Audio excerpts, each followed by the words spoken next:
तहरीक इंसाफ वाले नहीं आए, हुकूमत से मुज़ाकरात मुलतवी हो गए। स्पीकर कौमी असम्बली अयाज सादिक ने कमेटी बरकरार रखने का ऐलान कर दिया, जबकि लीग रहनुमा राना सना कहते हैं कि बड़े लीडर अगर आकर बैठ जाएं तो 70 साल के मसाइल 70 दिनों में हल हो जाएंगे।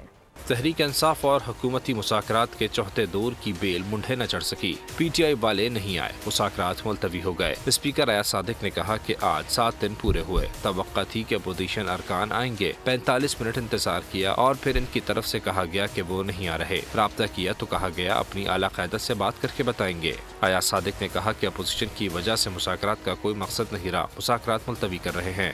मैं तो यही तवक्को रखता था कि आज अपोजिशन तशरीफ लाएंगे। हमने तकरीबन को 45 मिनट इंतज़ार किया, अपोजिशन के दोस्त आ जाएं। मैसेज भी किया। हम तो तवक्को यही रख रहे थे कि मुज़ाकरात ही एक वाहिद रास्ता है जिससे ये आगे मामला चल सकता है। मेरे दरवाजे फिर भी खुले हैं और मैं फिर अपोजिशन से और गवर्नमेंट से तवक्को रखता हूँ कि मुज़ाकरात का रास्ता निकाला जाए।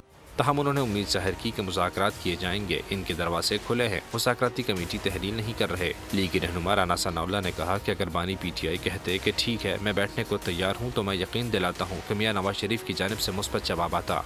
मैं तैयार हूँ बैठने के लिए, तो मैं आपको यकीन दिलाता हूँ कि मियाँ साहब की तरफ से मुस्बत जवाब आता, क्योंकि मियाँ साहब ने तो 21 अक्टूबर 2023 को जिस दिन वो तशरीफ़ लाए थे यहाँ, तो उस दिन तो उन्होंने तो यहाँ तक कह दिया था कि मेरी 40 साल सियासी। सब्सक्राइब करें और बेल दबाएं ताकि कोई खबर रह न जाए।